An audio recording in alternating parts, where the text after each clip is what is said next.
नमस्कार, आप देख रहे हैं इंडिया डेली। मैं हूं आपके साथ विवेक शांडिल्य। स्वागत है आपका फाइनल रिपोर्ट में।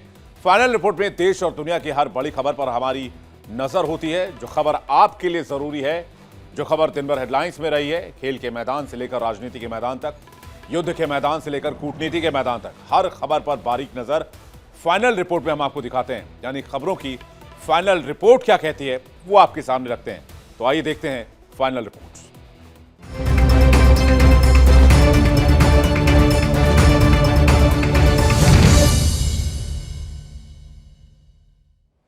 मुंबई बीएमसी चुनाव के लिए उद्धव राज ठाकरे ने गठबंधन करने का फैसला कर लिया। इससे पहले शिवसेना यूबीटी के नेता संजय राउत ने कहा था कि 20 वर्षों तक ठाकरे बंधुओं के साथ नहीं रहा और महाराष्ट्र को इसके लिए बहुत नुकसान उठाना पड़ा।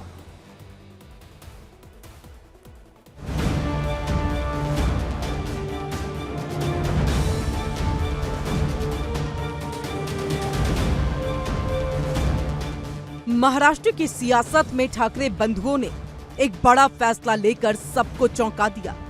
20 साल बाद उद्धव राज ठाकरे एक साथ चुनाव लड़ने जा रहे हैं। शिवसेना और मनसे मिलकर बीएमसी चुनाव लड़ेंगे। बुधवार को दोनों भाइयों ने संयुक्त प्रेस वार्ता करके इसका ऐलान किया। घोषणा से पहले उद्धव ठाकरे और एमएनएस प्रमुख राज ठाकरे ने अपने परिवारों के साथ शिवाजी पार्क में बाला साहेब ठाकरे के स्मारक पर श्रद्धांजलि अर्पित की। उद्धव ठाकरे ने किया मराठियों से आह्वान। उद्धव ठाकरे ने कहा कि हम साथ रहने के लिए ही एकजुट हुए हैं।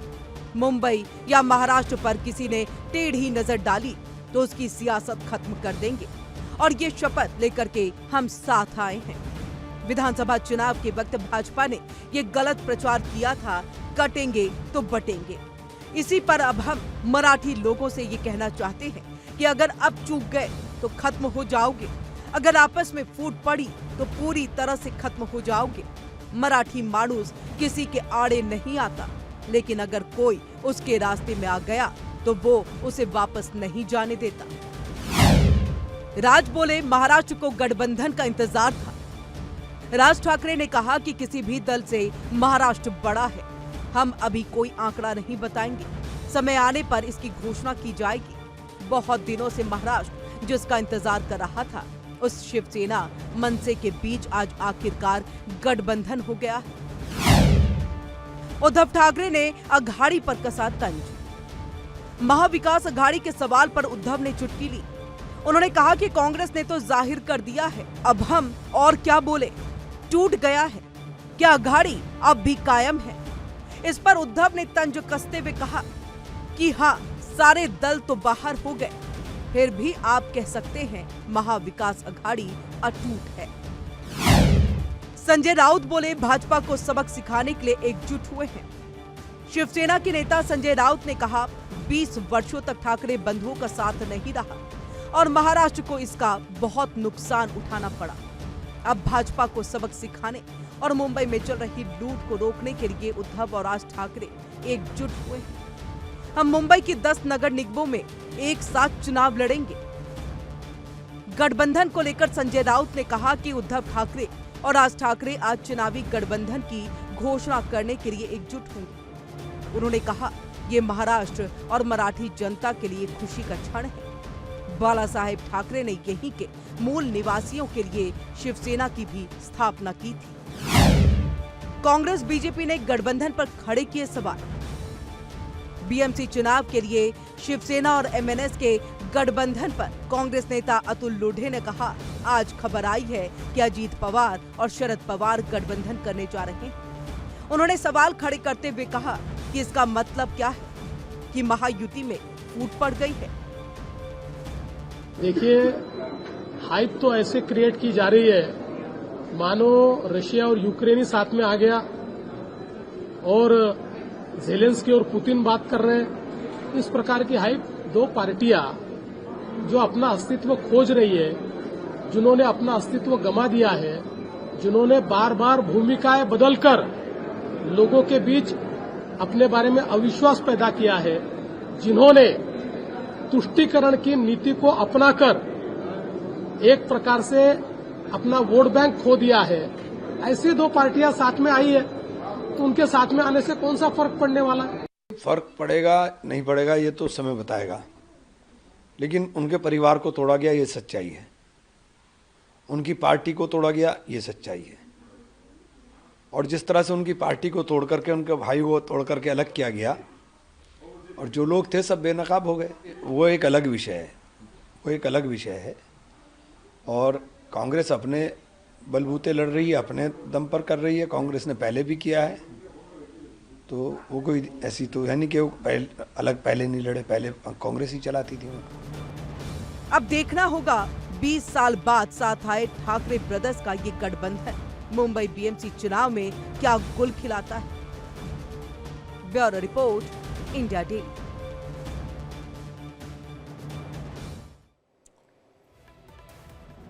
बीजेपी नेता नवनीत राणा ने एक ऐसा बयान दिया जिसने सियासी गलियारे में एक नई बहस छेड़ दी है। नवनीत राणा ने कहा कि वो बड़ी संख्या में बच्चे पैदा करके हिंदुस्तान को पाकिस्तान में बदलना चाहते हैं, तो हम सिर्फ एक बच्चे से क्यों संतुष्ट हो जाएं? हमें भी 3 से 4 बच्चे पैदा करने चाहिए।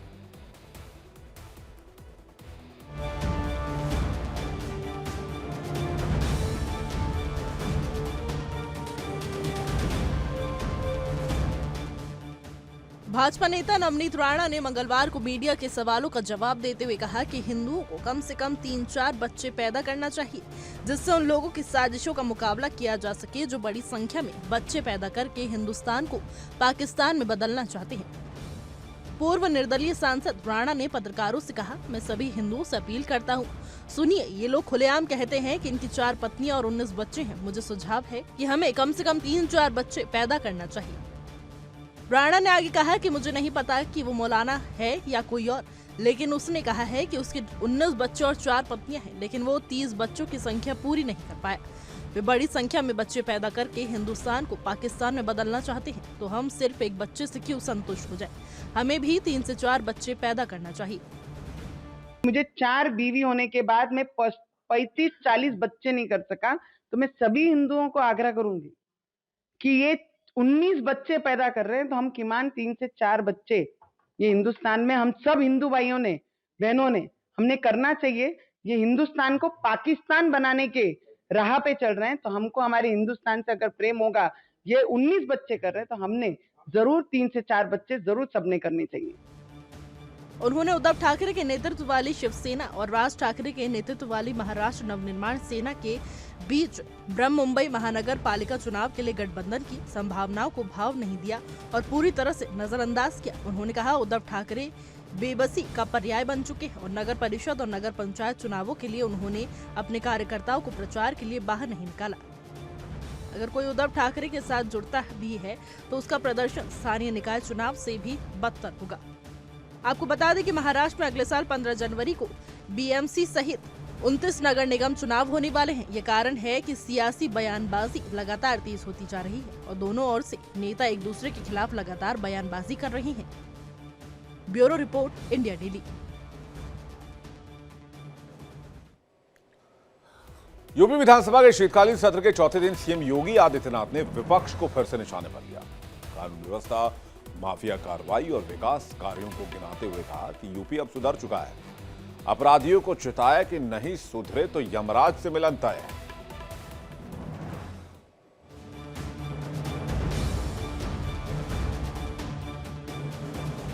यूपी विधानसभा के शीतकालीन सत्र का चौथा और आखिरी दिन रहा। सीएम योगी ने विपक्ष के हर सवाल का जवाब दिया। उन्होंने सदन को संबोधित करते हुए कहा कि हमें खुशी है कि हमने उत्तर प्रदेश को बीमारी राज्यों की सूची से बाहर निकाला है। आज प्रदेश में व्यापारियों से गुंडा टैक्स नहीं लिया जाता। आज अगर कोई गुंडा किसी बेटी को छेड़ता है तो वो जानता है कि जल्द ही यमराज का बुलावा आ जाएगा। सुरक्षा का एक बेहतरीन वातावरण हो, कानून का राज हो, हर व्यक्ति के मन में सुरक्षा का एहसास हो, हर बेटी, हर व्यापारी अपने आप को सुरक्षित महसूस करे। ये किसी भी सरकार की पहली प्राथमिकता होनी चाहिए। मुख्यमंत्री योगी ने सभा पर हमला करते हुए कहा, हमने योजनाओं में जो लूट थी उसे रोका है। सपा के लोग इंफ्रास्ट्रक्चर की बात करते हैं, बड़े बड़े दावे करते हैं। राज्य की अर्थव्यवस्था को आगे बढ़ाने के लिए स्पष्ट नीति हो और उन्हें लागू करने की दृढ़ इच्छा शक्ति हो तो परिणाम लाए जा सकते हैं। 4 आयाम उसके हैं और उन चारों आयामों पे सरकार ने किस रूप में कार्य किया है। कोई व्यक्ति हो, समाज हो, संस्था हो, इन सबको सबसे पहले चाहिए सुरक्षा। मुझे इस बारे में प्रसन्नता है। सुरक्षा का जो माहौल हमने दिया, आपने क्या किया क्या नहीं किया, उत्तर प्रदेश की जनता ने रिजल्ट दिया है। मुख्यमंत्री योगी ने कहा, यूपी में दंगा और अराजकता नहीं है। दंगे का उपचार क्या है, इस बारे में बरेली के मौलाना से पूछ लीजिए। यूपी में न कर्फ्यू है न दंगा है, अब सब कुछ चंगा है। आपकी पार्टी से सदस्य चुनी गई पूजा पाल को आपने न्याय नहीं दिलाया। इस पूरे प्रदेश के सामने पहचान का संकट खड़ा किया,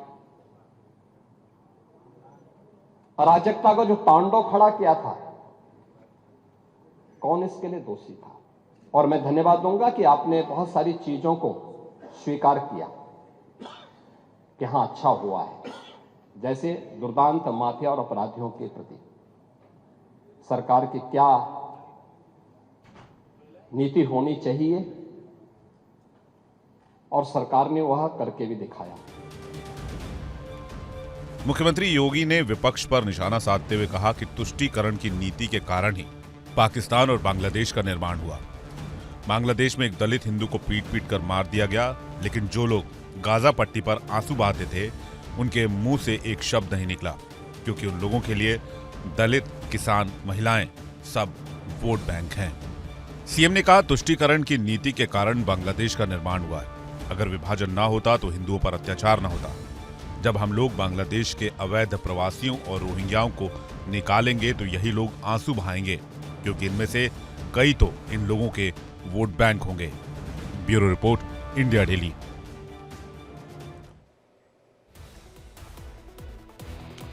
देश में इन दिनों एक सवाल बहुत चर्चा में है। क्या कांग्रेस को बार बार मिल रही हार की वजह राहुल गांधी है? क्या प्रियंका गांधी राहुल गांधी से बेहतर कर सकती है? क्या राहुल को पीछे करके अब प्रियंका को कांग्रेस की कमान संभाल लेनी चाहिए? ये तमाम सवाल हम नहीं पूछ रहे हैं, बल्कि कांग्रेसी नेताओं के बीच इन दिनों यही मुद्दा चर्चा का विषय बने हुए हैं।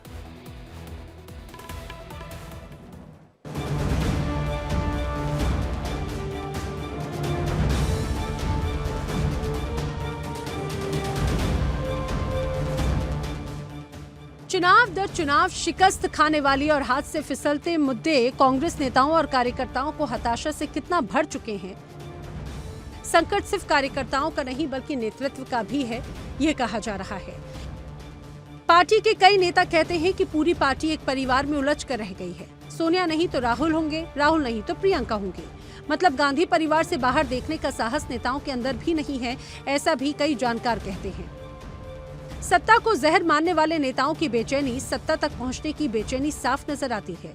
लगातार चुनावों में मिली शिकस्त के बाद अब तो राहुल गांधी पर सवाल उठने लगे। उनकी अगुवाई फ्लॉप हुई तो पार्टी में मतभेद होने लगे। कांग्रेस की रणनीति किस दिशा में जानी है, इस पर अब प्रियंका के नाम पर चर्चा होने लगी है। कांग्रेस में नया बवाल शुरू हो चुका है। राहुल हटाओ, प्रियंका लाओ। राहुल फेल, कांग्रेस अब प्रियंका पर दांव लगाएगी। चुनावों में मिली शिकस्त के बाद राहुल पर सवाल खड़े होने लगे हैं। कांग्रेस में प्रियंका गांधी को लेकर सबसे पहले इमरान मसूद का बयान आया, जिसमें उन्होंने कहा कि अगर प्रियंका को प्रधानमंत्री बनाया जाता है तो इंदिरा गांधी की तरह पाकिस्तान को सबक सिखा देंगी। कहने का मतलब है कि इमरान मसूद ने धीरे से प्रियंका गांधी की वकालत कर दी। सभी को प्रियंका में इंदिरा गांधी दिखती है, वो सभी को सुगम और सहज लगती है। अरे देखिए, बीजेपी वालों के पास काम तो कुछ है नहीं। राहुल गांधी मेरे भी नेता हैं, राहुल गांधी प्रियंका जी के भी नेता हैं।